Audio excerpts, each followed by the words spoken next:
आज मैं आप लोगों को सामाजिक विज्ञान में पॉलिटी का कुछ टॉपिक है जो शासन है, तो शासन कितने प्रकार के होते हैं उसके बारे में बताएंगे।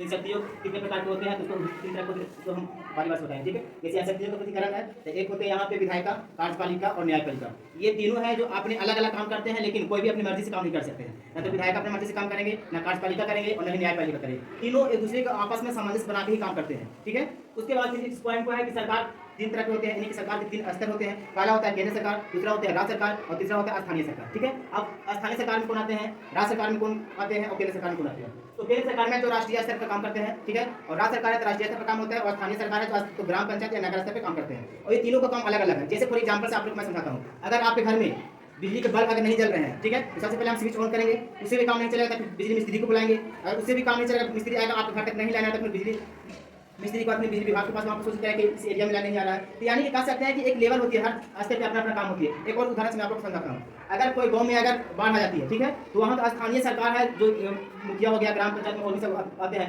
पंचायत सचिव हो गया, ये सब काम करेगी। ठीक है, छोटा मोटा बाढ़ आ गई, ठीक है, अगर 10 को 20 को गाँव में अगर पूरा बाढ़ आ जाती है, बाढ़ पूरा भयानक जाती है, तो वहाँ पे राज्य सरकार देख लेगी। अगर एक दो जिला में बाढ़ आ जाएगी तो राज्य सरकार देख लेगी। ठीक है, लेकिन अगर बाढ़ बहुत भयानक स्तर पर हो गई है, जैसे पूरा बिहार है, बिहार में अगर 10 को 15 जिला में अगर बाढ़ आ जाती है, तो वहाँ पे भयानक अगर रूप ले लेती है तो राज्य सरकार तो मदद करेगी, साथ साथ केंद्र सरकार भी मदद के लिए आ जाएगी। केंद्र सरकार बोले तो राष्ट्रीय स्तर पर केंद्र, जैसे कि भारत का केंद्रीय सरकार जहाँ सब दिल्ली में बैठी हुई है, तो वहाँ से भी सब कुछ मदद के लिए यहाँ पे आएंगे बिहार में और राहत सामग्री पहुँचाएंगे और भी जितना सब सुविधा है ये सब पहुँचाने का काम करेंगे। ये दो उदाहरण आप लोग समझाया, इसलिए हम बता सकते हैं कि सरकार के तीन स्तर होते हैं, एक होता है केंद्र सरकार, एक होता है राज्य सरकार और तीसरी होती है स्थानीय सरकार। और तीनों का काम अपने अपने स्तर पर अलग अलग है। जैसे आपके गाँव में अगर रोड बनानी है तो स्थानीय सरकार बनाएगी, अगर सेंट्रल अगर कोई हाईवे बनानी है ये केंद्र सरकार बनाएगी। ठीक है, और स्टेट में अपने राज्य में अगर कोई सड़क बनानी है तो ये राज्य सरकार बनाएगी। तो ये सब अपने अपने काम में सभी को बटा हुआ है। तो केंद्र सरकार, राज्य सरकार, स्थानीय सरकार तीनों अपने अपने स्तर पे अलग अलग काम करते हैं। जैसे कि अभी आप लोग को हम बता रहे थे सामाजिक विज्ञान में पॉलिटी का कि शक्तियों के कितने भागों में बांटा गया है, कितने भाग में, पहला, दूसरा, तीसरा, सभी को याद हो गया।